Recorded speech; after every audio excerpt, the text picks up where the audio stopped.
Jelang Pilpres 2009, dari 3 pasangan Capres-Cawapres, 2 pasangan telah mendeklarasikan pencalonan mereka pada Pilpres tahun ini.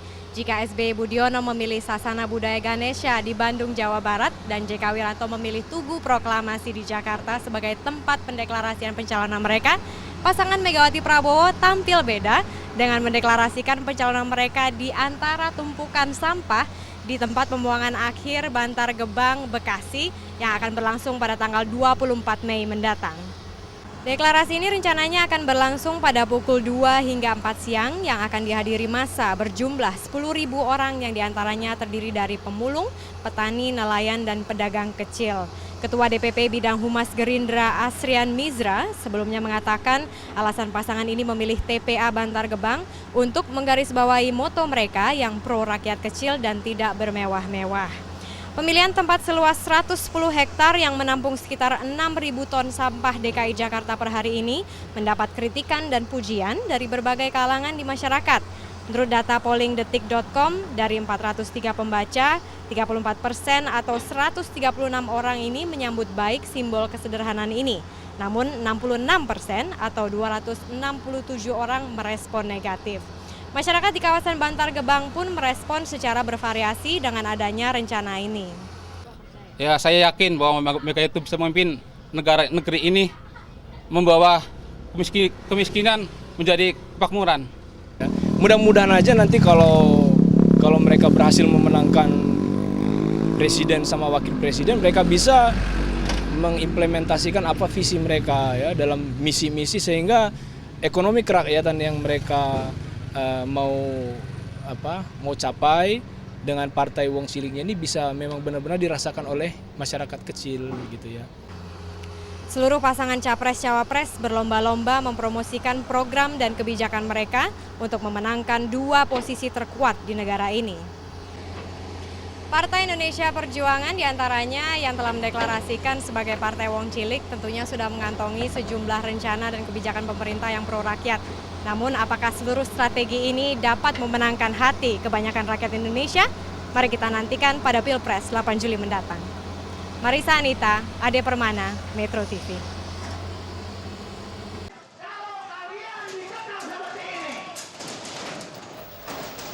Sebelum berunjuk rasa, para buruh melakukan sweeping di kawasan industri Cimahi, Bandung, Jawa Barat.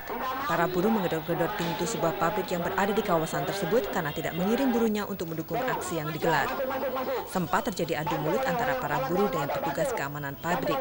Namun para buruh akhirnya mengalah dan lebih memilih langsung menuju lokasi unjuk rasa di depan gedung sate. Ribuan buruh dari berbagai elemen seperti Serikat Pekerja Nasional, SPSI, dan organisasi buruh lainnya kemudian melakukan long march ke gedung sate. Mereka menolak MOU antara Jam Sostek dengan Gubernur Jawa Barat Ahmad Heriawan tentang penggunaan dana Jam Sostek senilai 10,6 miliar rupiah untuk proyek pembukaan lapangan kerja baru di Jawa Barat. Menurut para buruh, seharusnya pembukaan lapangan kerja baru ini didanai dari APBD. Para pengunjuk rasa gagal menemui Gubernur Jawa Barat Ahmad Heriawan karena yang bersangkutan sedang tidak berada di tempat. Mereka hanya diterima Kepala Dinas Tenaga Kerja Jawa Barat yang berjanji menyampaikan aspirasi para buruh kepada Gubernur. Dari Bandung, Jawa Barat, Tim Liputan Metro TV.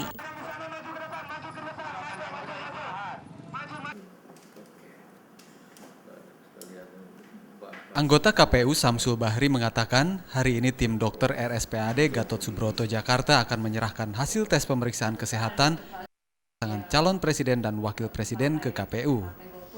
Meski demikian, karena bersifat pribadi, hasil pemeriksaan kesehatan tersebut tidak akan diumumkan kepada publik secara detail. Selain itu, KPU juga tidak berwenang melakukan penilaian karena yang menentukan hasil tes kesehatan adalah tim dokter RSPAD. Oleh karena itu, apapun yang dihasilkan, yang direkomendasikan oleh suatu surat keterangan dari rumah sakit, itulah yang dipegang oleh KPU karena ini merupakan salah satu syarat.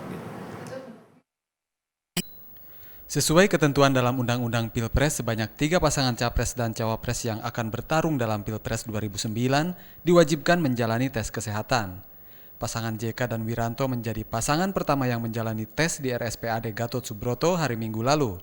Disusul pasangan Mega Prabowo di hari yang sama. Sedangkan pasangan SBY Budiono menjalani tes kesehatan pada hari Senin kemarin. Untuk bisa bertarung dalam Pilpres, setiap capres dan cawapres harus memenuhi seluruh kriteria kesehatan yang ditetapkan oleh KPU, mulai dari kesehatan dan fungsi organ tubuh hingga tes kejiwaan. Tim Liputan, Metro TV.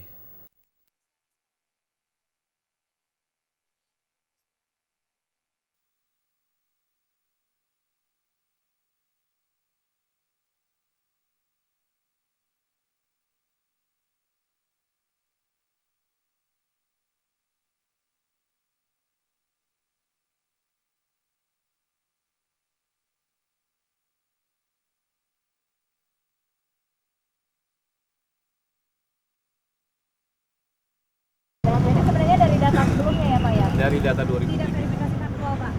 Verifikasi faktual nanti. Tahu direktur gratifikasi. Langgur ya Pak ya? Hah?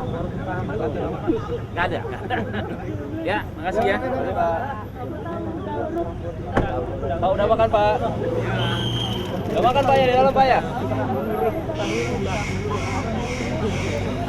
Buta huruf.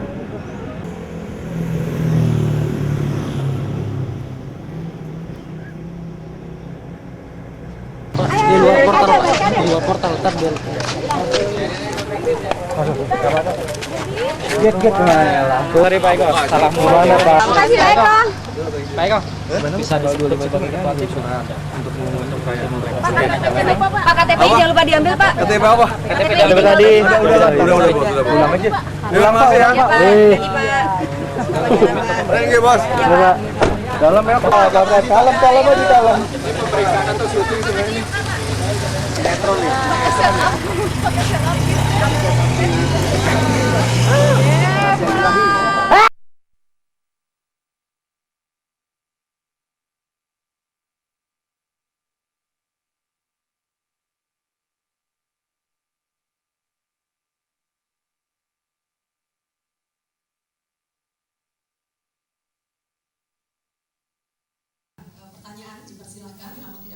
Pengumuman pengunduran diri disampaikan Deputi Gubernur Senior BI Miranda Gultom yang dihadiri langsung Budiono dan Deputi Gubernur Bank Indonesia lainnya.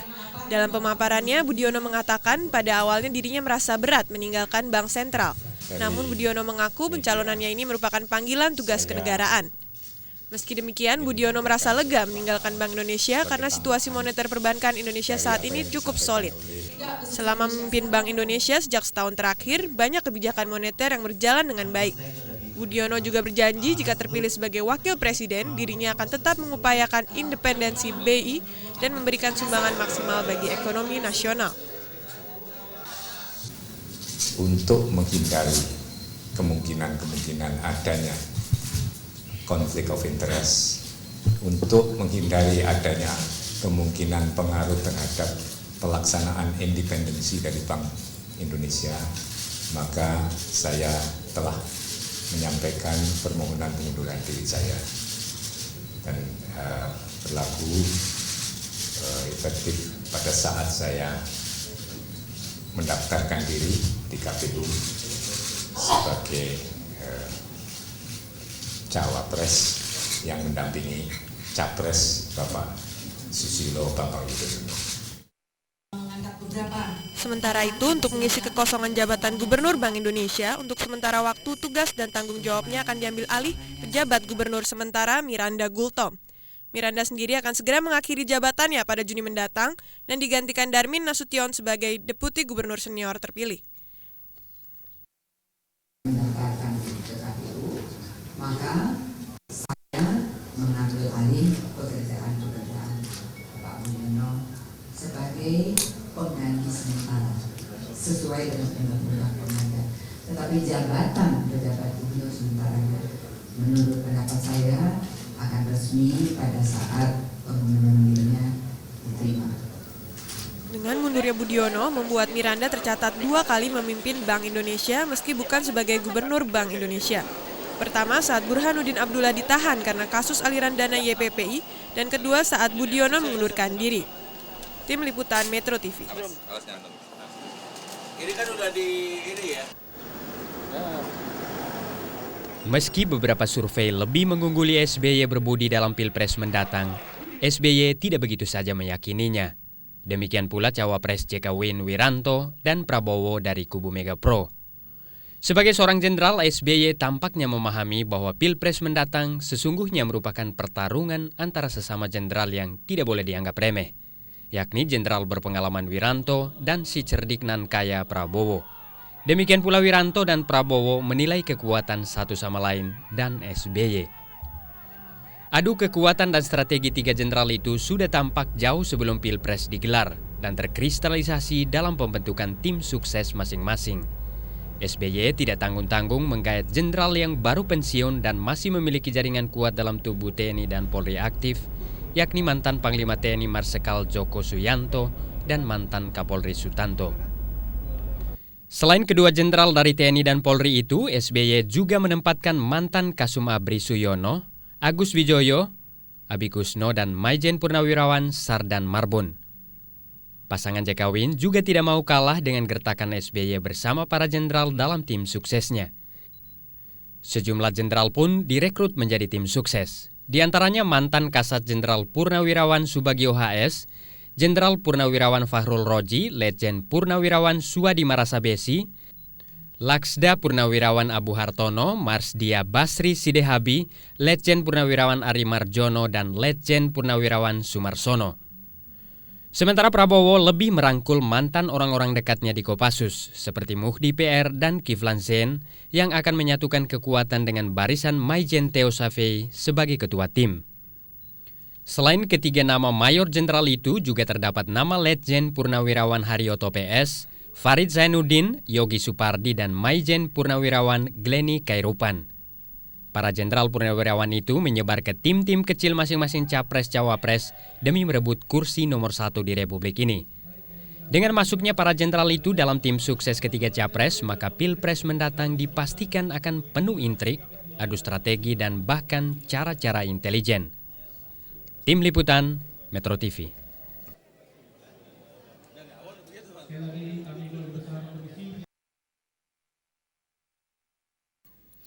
Tiga tahun menjadi orang nomor 1 di Indonesia cukup mempengaruhi pertambahan harta kekayaan Capres PDIP Megawati Soekarno Putri. Ketika mencalonkan diri sebagai Capres tahun 2004 lalu, Megawati yang bernama lengkap Diah Permata Megawati memiliki kekayaan sebesar 86 miliar rupiah lebih. 1 tahun kemudian kekayaannya meningkat menjadi 105 miliar lebih. Harta kekayaan Mega itu cukup besar bila dilihat dari perjalanan karirnya. Wanita kelahiran Yogyakarta 23 Januari 1947 ini memulai karir di politik sebagai anggota DPR MPR dari tahun 1987 sampai 1992.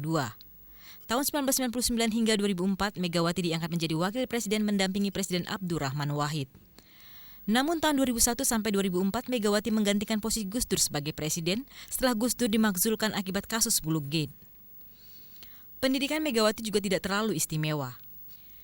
Ia menamatkan pendidikan SD hingga SMA di Perguruan Cikini, Jakarta. Ia sempat mengecap pendidikan di 2 universitas, namun putus di tengah jalan. Ketika itu nama Megawati nyaris tak terdengar. Nama putri kesayangan Bung Karno ini mulai diperbincangkan ketika ia menjabat Ketua PDIP Cabang Jakarta Pusat tahun 1987. Namanya semakin sering dibicarakan setelah ia diangkat menjadi Ketua Umum DPP PDI tahun 1993 hingga 1998 melalui insiden berdarah penyerbuan kantor PDI di Jalan Diponegoro, Jakarta.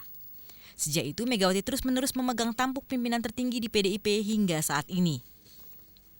Pertambahan kekayaan Megawati diperkirakan tidak lepas dari andil suaminya Taufik Kemas. Taufik Kemas selama ini dikenal sebagai pengusaha sukses pom bensin. Perusahaan pom bensinnya tersebar hampir di penjuru Jakarta. Salah satunya pom bensin megah yang berlokasi di Jalan Pejompongan, Jakarta Pusat. Tim Liputan, Metro TV.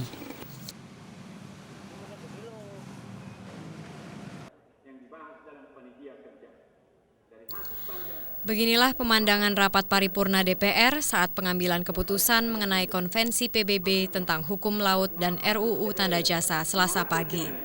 Bangku-bangku lebih banyak yang kosong daripada yang terisi. Padahal jadwal paripurna molor 1,5 jam menunggu agar rapat memenuhi quorum. Pada buku absensi tertera tanda tangan 250 anggota dewan atau hampir 50% dari 560 anggota dewan.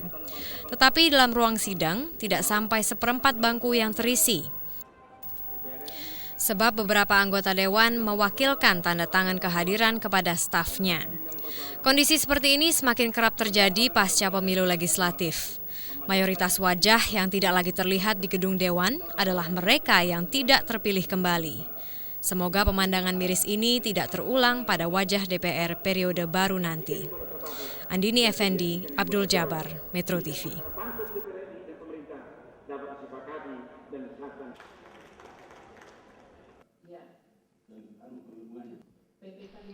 Di hari kedua sidang perkara sengketa pemilu, Mahkamah Konstitusi mengagendakan 18 pemeriksaan perkara baru dan 1 perkara lanjutan. MK berusaha menyelesaikan persidangan sesuai jadwal, yaitu tanggal 24 Juni 2009. Demi mengejarnya tenggat waktu, hari ini MK memulai persidangan lebih awal dari sebelumnya. Namun kinerja MK tidak didukung oleh Komisi Pemilihan Umum atau KPU selaku pihak termohon. Sejak kemarin, pihak kuasa hukum KPU selalu menanggapi gugatan pemohon dengan alasan waktu pendaftaran perkara yang sudah kadaluarsa dan tidak adanya bukti otentik hasil perhitungan suara. Ketidakseriusan KPU kembali ditunjukkan dengan tidak hadirnya pihak KPU maupun kuasa hukumnya dalam 2 sidang yang digelar pagi ini. Padahal Ketua MK Mahfud MD telah menegaskan bahwa MK tidak akan mentolerir hal apapun yang dijadikan alasan untuk menunda sidang yang telah dijadwalkan, kecuali alasan adanya penghitungan suara ulang. Hari ini malah ini KPU tidak datang ini di dalam sidang. Tadi dalam sidang sesi pertama yang menyidangkan 7 kasus yang diajukan oleh Partai Damai Sejahtera di panel 1 ini, KPU tidak datang. Kuasa hukum maupun KPU-nya sendiri. Tetapi kami berprinsip sidang harus terus jalan. Mengingat lebih dari 620 kasus yang harus disidangkan dalam waktu 30 hari efektif, MK menghimbau agar KPU membantu jaksa untuk memperoleh bukti-bukti jika tidak ingin dinyatakan lalai sesuai dengan gugatan yang diajukan oleh pemohon. Lori Singer, Yudil Adha, Metro TV.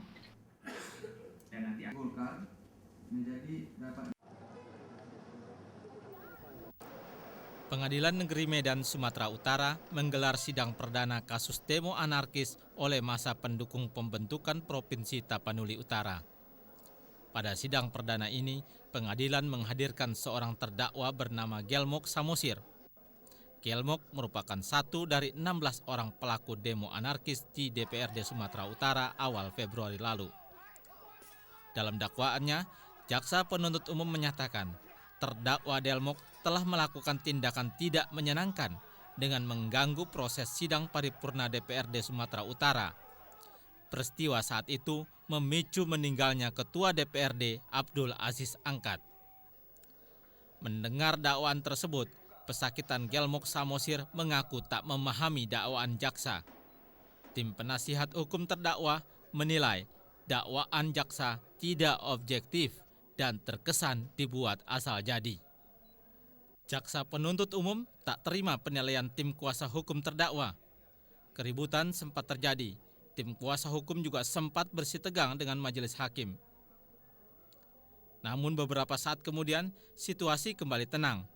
Majelis hakim menunda persidangan hingga pekan depan. Dari Medan, Sumatera Utara, Puji Santoso, Metro TV.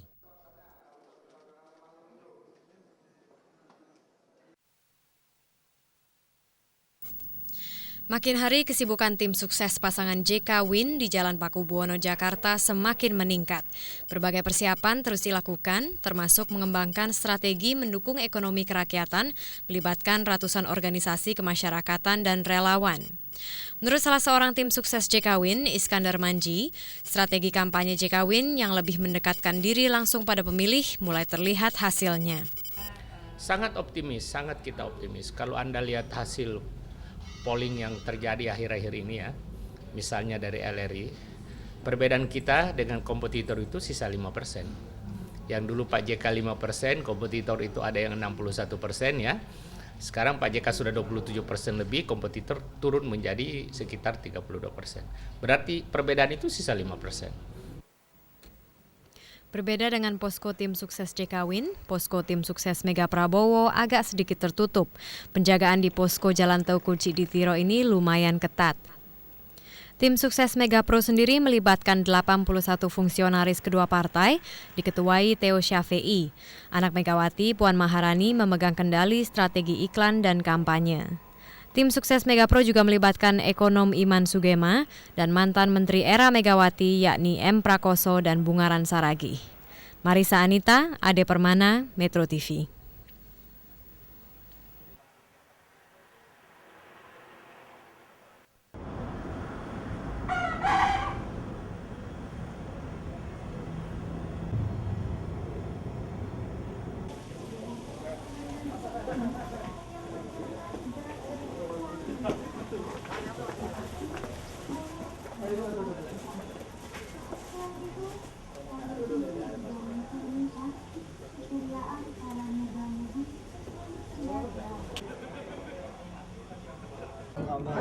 Ayo, awas kena lampu pecah. Nanti masihnya apa ini? Jangan sih.